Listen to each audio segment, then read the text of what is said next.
Bonjour. Les mutants dans Hunger Games sont des créatures hybrides qui apparaissent dans l'arène pour terroriser les tribus et disons que les créateurs ont très bien fait leur job. Voici tous les mutants expliqués et c'est juste après ça.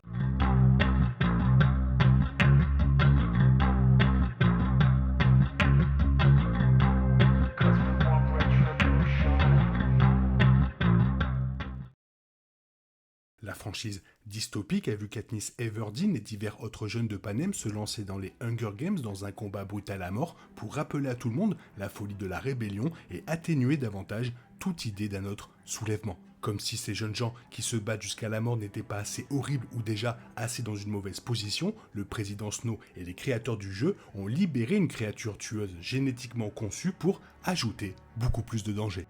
Tout au long des 4 films, le public a un aperçu de plusieurs de ces créations mutantes, chacune étant un type de bête unique qui représente un nouveau défi horrible pour les tribus. Certains étaient des monstres assoiffés de sang prévisibles, déterminés à mettre en pièces les tribus, tandis que d'autres se spécialisaient dans la torture psychologique. Le résultat est une collection de mutants qui ont été des ajouts mémorables à la série de films.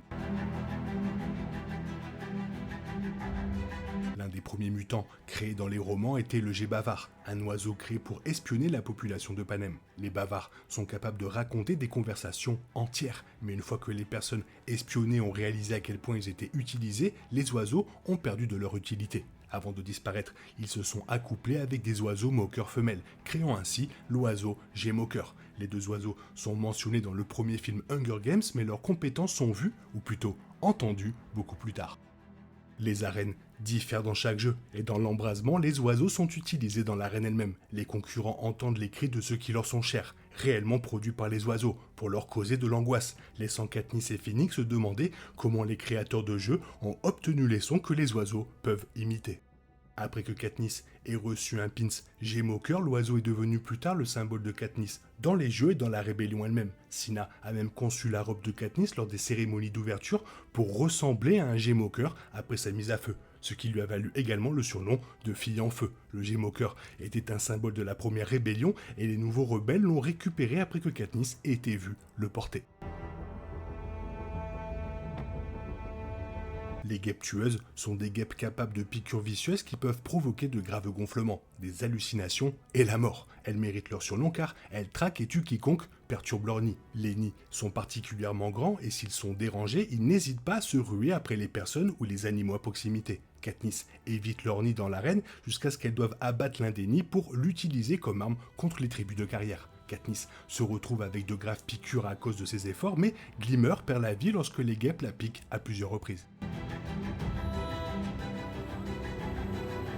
Les loups mutants sont une menace mortelle dans les Hunger Games originaux et sont libérés par le Capitole pour rendre le jeu beaucoup plus excitant. Les loups sont utilisés différemment dans le livre. Ils ont été conçus pour ressembler à des tribus tombées au combat, jusqu'aux yeux humains. L'effet perturbe Katniss et la fait hésiter lorsqu'elle les rencontre lors du final des jeux avec Peeta et Cato. Le film supprime cette conception où ils ressemblent à des chiens imposants avec des griffes et des dents acérées.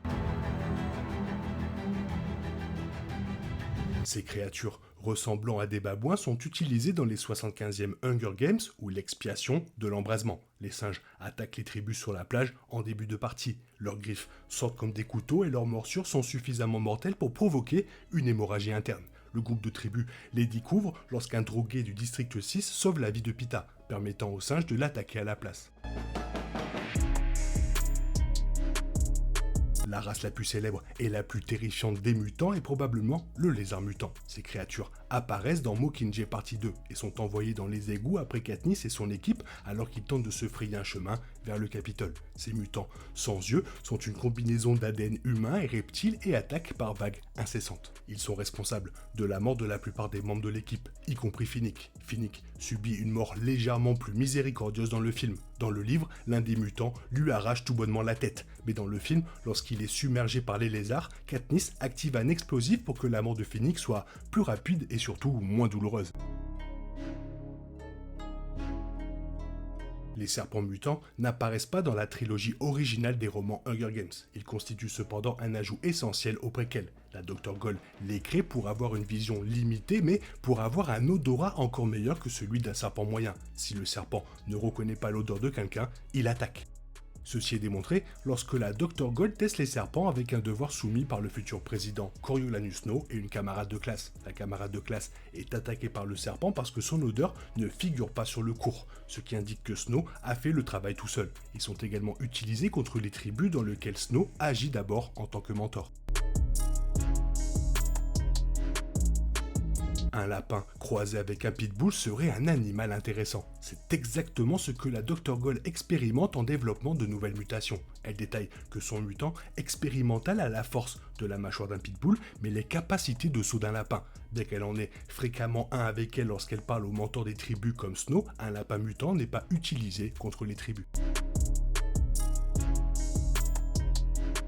De nombreuses mutations créées dans le monde de Panem n'apparaissent que sous forme de brèves mentions dans les romans au lieu de se retrouver à l'écran. La plupart de ces mentions se produisent dans l'embrasement car les vainqueurs précédents peuvent échanger des histoires sur leur expérience. Il y a aussi plusieurs mutants dans l'arène de l'expiation qui ne sont pas utilisés dans le film.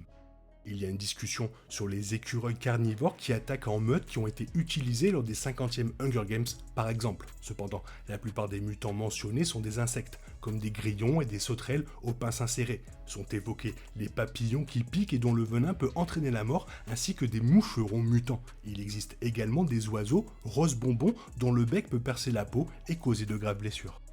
Pita a également une attaquation avec une mutation à laquelle il fait référence comme la bête dans le roman. Il n'y a pas de détails sur le type d'animaux utilisés pour créer le monstre, mais il est incroyablement grand et fort. Pita mentionne que cela détruit littéralement l'un des tribus dans l'arène. Lorsque Pita est retenu prisonnier au Capitole, il est également conditionné à croire que Katniss est une mutante, creusant un fossé entre eux. L'idée soulève la question de savoir si les scientifiques du Capitole seraient également capables de créer des mutations humaines, et si le public pourrait voir cela se dérouler dans une histoire future.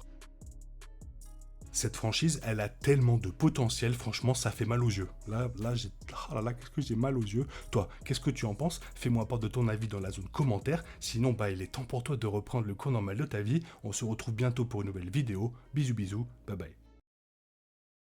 Oh yeah, we want retribution. Oh yeah, we want retribution.